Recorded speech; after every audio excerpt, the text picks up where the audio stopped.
wonderful artists. This is Mrs. Peters, and welcome to our art class today from the Art Office.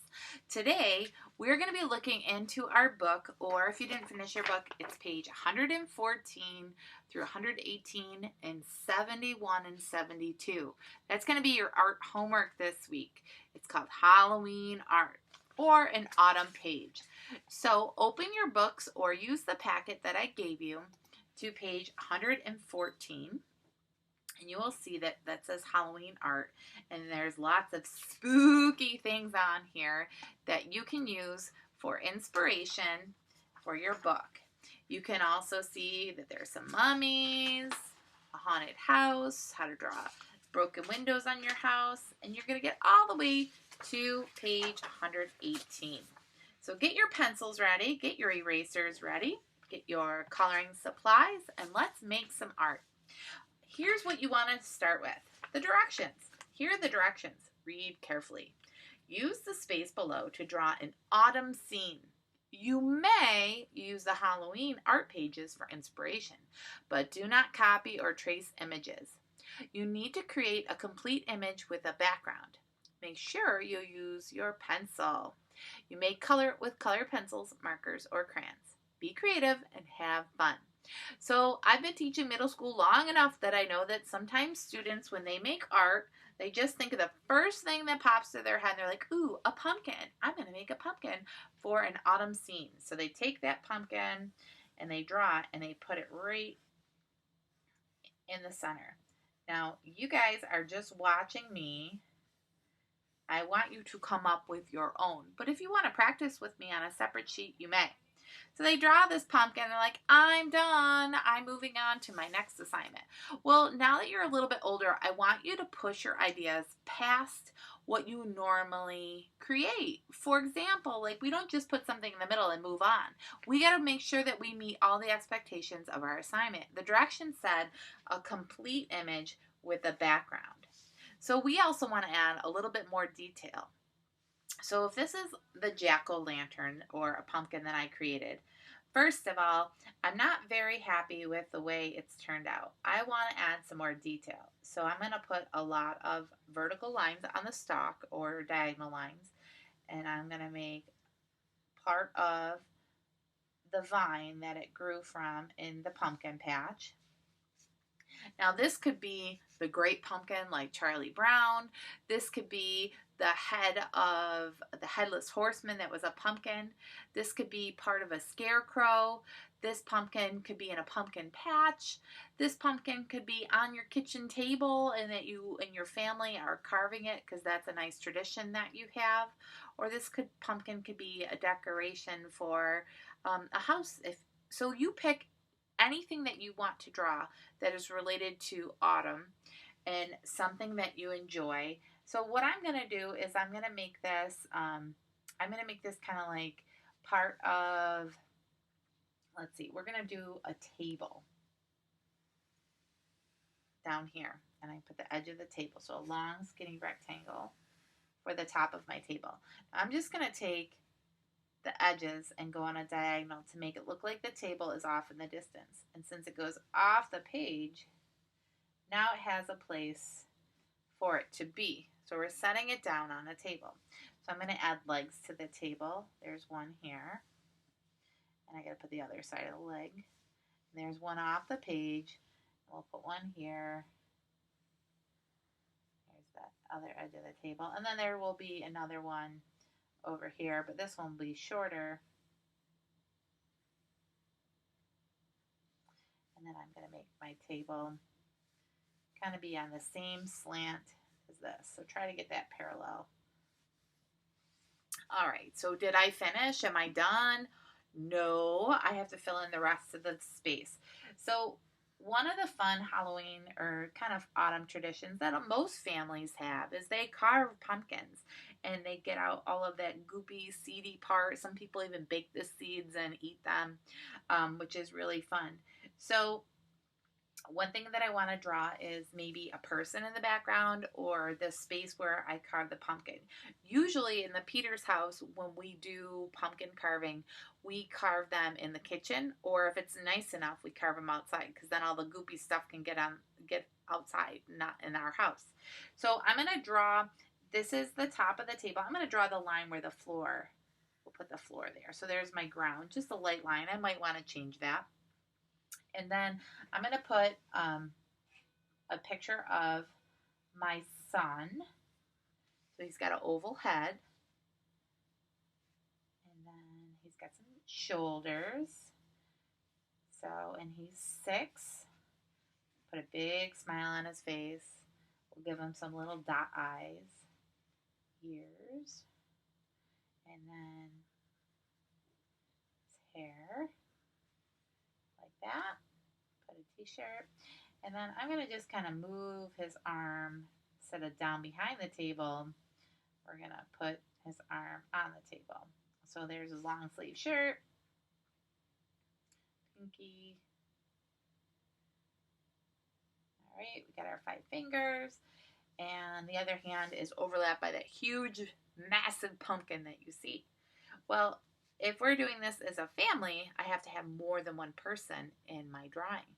So if this is Matthew, I need to have somebody else. I need to have me, Mom. So there's me. I'm going to make my little cartoon eyes. And then I have long hair. And I drew my oval. All right, so where am I going to position the arms? So here, but I'm going to be helping like with the pumpkin. So my hand's going to be on it. Oops.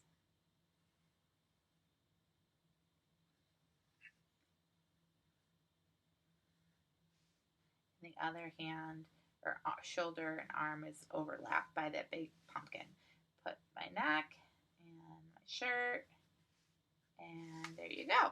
So then there's tools that you want to put on the pumpkin, like those scoopy kind of like, I guess they look like little shovels / spoons that you carve out the pumpkin. And then you use some type of knife. So I'm going to put the knife in my hand so I know that, you know, safety first. And then you can see that I'm carving a triangle eye. And Matthew, let's see, we can give him one of those scooper tools.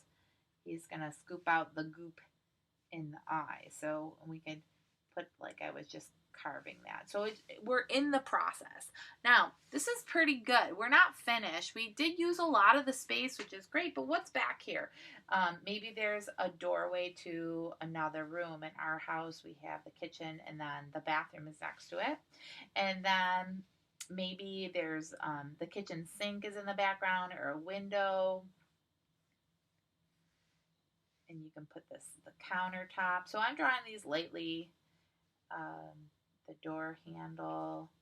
You can put, if you have kitchen cabinets or a backsplash. And then what's under the table, okay? So you could have a rug. You could have tiles on the floor like that. All right, and then we have a dog. So we're going to draw my dog. He's kind of like a pug with eyes. Okay, looks like a cat. Well, we got a cat now. Sometimes your drawings end up evolving. Oops. So this is a really good start for a homework assignment. I did a lot of explaining. I want you to fill up the whole background. Now, you are going to choose whatever materials that you have to add color. So that's kind of how you do page 118. Really do the best you can with whatever details, any fall scene that you would like to do, something you enjoy doing. Make your art about you and you're going to enjoy it. It could be something spooky, a haunted house, some creepy movie that you watch with your family. So enjoy. This is part 1 of your homework, so this is going to be worth 50 points. The other part of your homework is page 72, and really you're going to be drawing on 71. So what I did is I photocopied page 72. So carefully take 72 and put it here. So this is where you are definitely going to need some type of of coloring material, and I recommend colored pencils because you need a color that represents flesh, and that could be any color you want. You can make it green like a Wicked Witch. You can make it blue like an alien, or purple. It does not matter. You can make it realistic, kind of like a peach color or a brown color. It is up to you. You need blue, orange, red, black, a light blue, white. We can use the paper for white, and Y equals yellow. So the first thing we're going to do is, I may even want to use my crayons on this because you have 24 of them and you have a little bit more variety of colors. So I'm going to just put my crayons out here. I'm going to make the flesh green. So I'm going to color this in green. So I'm going to establish what colors I have first. So there's green.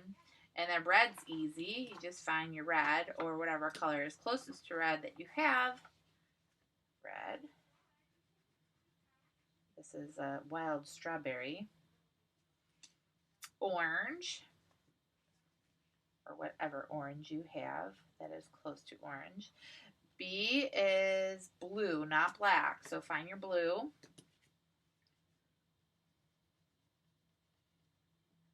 Now, if you don't have a light blue, you can just use a different color blue, like maybe a turquoise, or just don't press down so hard on your blue. So lightly shade that in.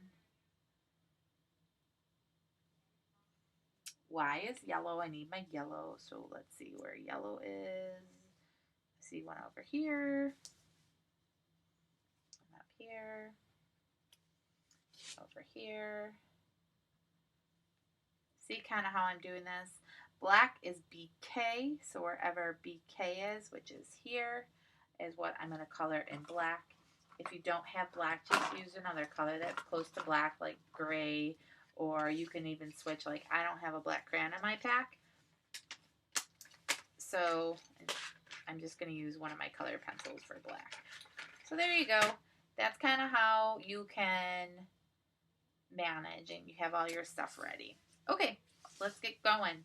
So what we're going to do on this grid is, you can see F represents the flesh, and I chose green for the flesh. I want to make like kind of a weird monster. So F is down here on my grid. So I'm going to find B. Oh, I apologize for that. I'm going to find this one, B7. And wherever B is, then I'm going to go up to 7. And I am going to color that square in the grid green.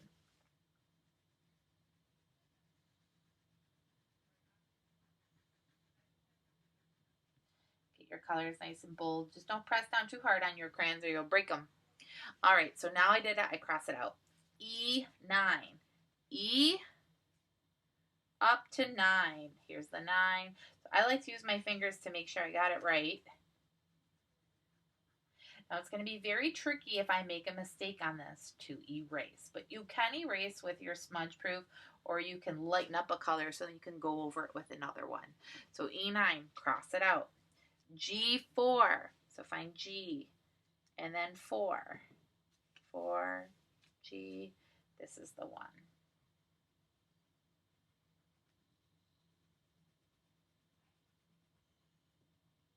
All right, cross that out. So let's just switch. I'll leave these so that you can finish them up. You can try the red one, E6. So I have my red, E6 is going to be fully colored in red. So you see how I color? I kind of like outline it first, and then I color everything in. So that's kind of how you do that. When you get to ones that look like this, it's 2 colors. So it's light blue and yellow here. D2 is going to be, the top part is going to be yellow and the bottom part is going to be light blue. So draw a diagonal line like that, just like our key. This is called the key for the mystery picture. And I'm going to put my light blue here. And my yellow is going to go on this part. Be careful when you get close to it. Sometimes if you overlap yellow and blue, it turns green. All right, and then I'm going to cross that out. When you get down to this one, the top part is orange, and the flesh part, I said, was green. So that's C9. Let's try that. C all the way up to 9. So the orange goes this direction now. So basically you've just followed this key when you color your grid in. Orange, and then the bottom is going to be green, that flesh color that I chose. And then I just cross it out when I do it. It's helpful to cross it out as you go. So I'm going to give you one more example, and then I'm going to let you try it on your own and see what the mystery picture is. All right, so I'm going to come over here to D8. So W stands for white, and I said that this BK was black, and I colored it in so much that you barely can see that that's BK. But D8, so D all the way up to 8. Make sure I got it right. Half of it is going to be black and half is going to be white. So the left side is going to be black. And the right side of that square is going to be white. So that's what it looks like. All right, my wonderful artists, this is your homework when you complete your assignment. I can't wait to see what the mystery picture number 15 is going to be and your awesome page 118 drawing page looks like. Have fun, be creative. If you have any questions, feel free to email me and send me your pictures on Google Classroom if you're my distance learning students, and bring it to class if you are in my in-person class. All right, have fun. I can't wait to see what you come up with. Peace, love, and art. Bye.